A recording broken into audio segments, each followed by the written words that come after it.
വില അറിയാം, സഹോദരിയുടെ വില അറിയാം, കൂടെ പഠിക്കുന്ന പെൺകുട്ടിയുടെ വില അറിയാം.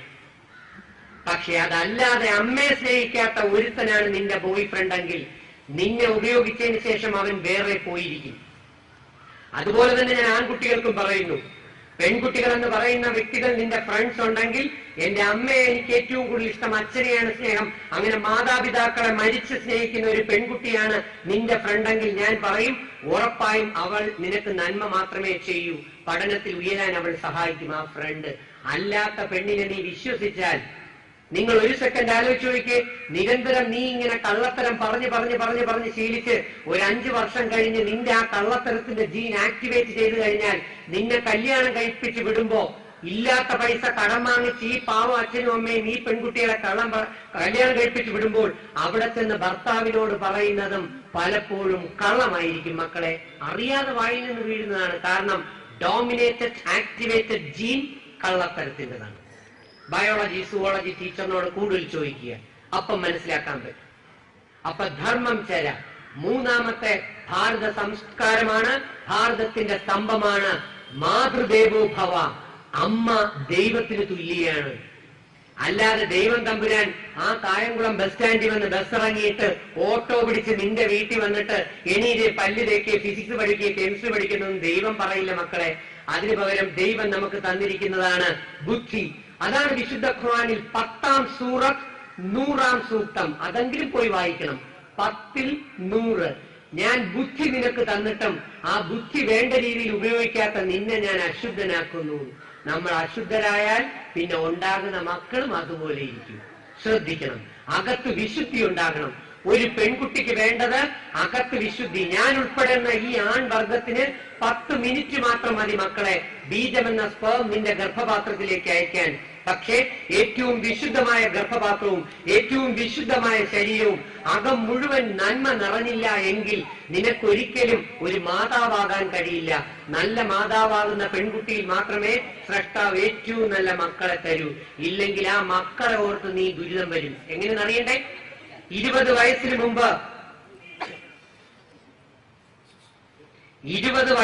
മുമ്പ് നീ നിന്നോടൊപ്പം പഠിക്കുന്ന ഏതെങ്കിലും വിവരം കെട്ട അച്ഛനെയും അമ്മയും പറ്റിച്ച കറങ്ങിത്തിരിഞ്ഞ് നടക്കുന്ന പയ്യനോടൊപ്പം ഒളിച്ചോടാൻ പ്രാപ്തമാക്കി പെട്ടിയൊക്കെ റെഡിയാക്കിയിരിക്കുന്ന മക്കളാണെങ്കിലും ഇതിനകത്തുണ്ടെങ്കിൽ ഞാൻ പറയുന്നത് ഒന്നുകൂടെ കൊണ്ടുപോക്കോ.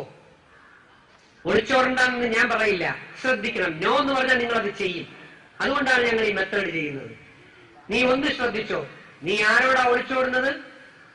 അച്ഛനെയും അമ്മയും പറ്റിച്ച് ഒരക്ഷരം പഠിക്കാത്ത ഒരു വിവരവുമില്ലാത്ത ഒരു പയ്യനോടൊപ്പം നീ ഒളിച്ചോടുമ്പോൾ നിനക്ക് ദൈവം 100 വയസ്സുവരെ ജീവിക്കാൻ ആയുസ് തന്നിട്ടുണ്ടെങ്കിൽ ഈ 18ാമത്തെ വയസ്സിൽ നീ ഒളിച്ചോടി കഴിയുമ്പോ 20 വയസ്സിനകത്ത് ചിലപ്പോൾ നിനക്ക് 1 കുട്ടി 2 കുട്ടി അവന്റേത് കിട്ടി എന്ന് വരാം. അടുത്ത 100 വർഷക്കാലം നീ ജീവിക്കുമ്പോൾ ബാക്കിയുള്ള 80 വർഷക്കാലവും ഈ കാഫിറിനെ കൊണ്ട് ഈ ഹറാം പറഞ്ഞതിനെ കൊണ്ട് നിന്റെ ജീവിതം ഭ്രാന്താലയമായി മാറും. മറക്കണ്ട. അതുകൊണ്ട് ഒരു കുട്ടി വീട്ടിൽ കഞ്ഞി കുടിക്കാൻ നിവർത്തിയുണ്ടെങ്കിൽ MSc MPhil PhDയും 24-25 വയസ്സ് വരെ നന്നായി പഠിച്ചിരിക്കണം. അങ്ങനെ ഏറ്റവും കൂടുതൽ പഠിച്ചിട്ടേ ഒരു കുടുംബജീവിതത്തിലേക്ക് കയറാവൂ. അപ്പൊ നല്ല ജ്ഞാനമുള്ള മക്കളുണ്ടാകും.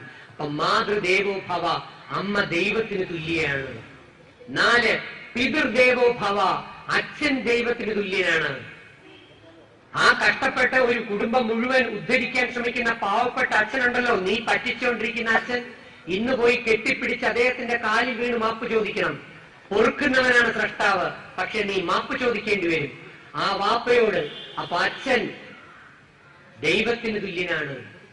5 ആചാര്യ ദേവോ ഭവ, ഈ നിന്റെ ഗുരുക്കന്മാരായിട്ടുള്ള സാറുമാരില്ലേ, അവർ നിന്റെ മാതാവിനും പിതാവിനും തുല്യരും. 2ാമത്തെ മാതാവും പിതാവും.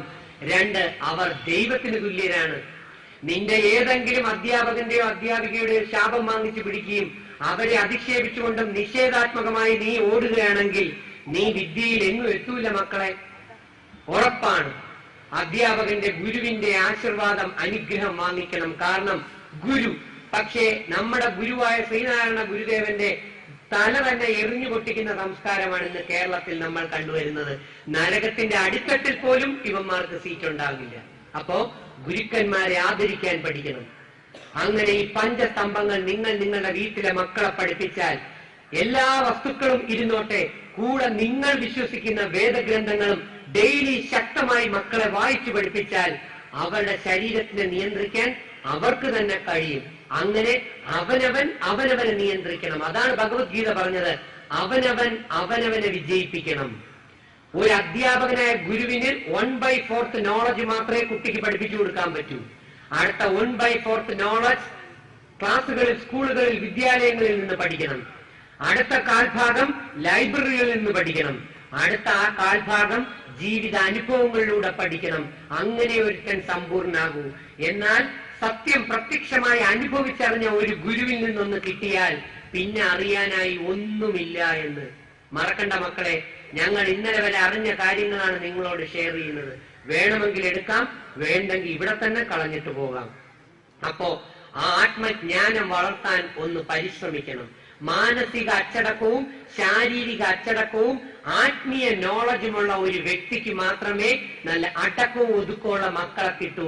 അതൊന്ന് കുറവായതുകൊണ്ടാണ് ക്ലാസ്സുകളിലെ അധ്യാപകർക്ക് പിള്ളേരെ അടക്കിയിരുത്താൻ പറ്റാത്തത്. കുറ്റം അധ്യാപകരുടേതല്ല, സൃഷ്ടിയുടേതാണ്.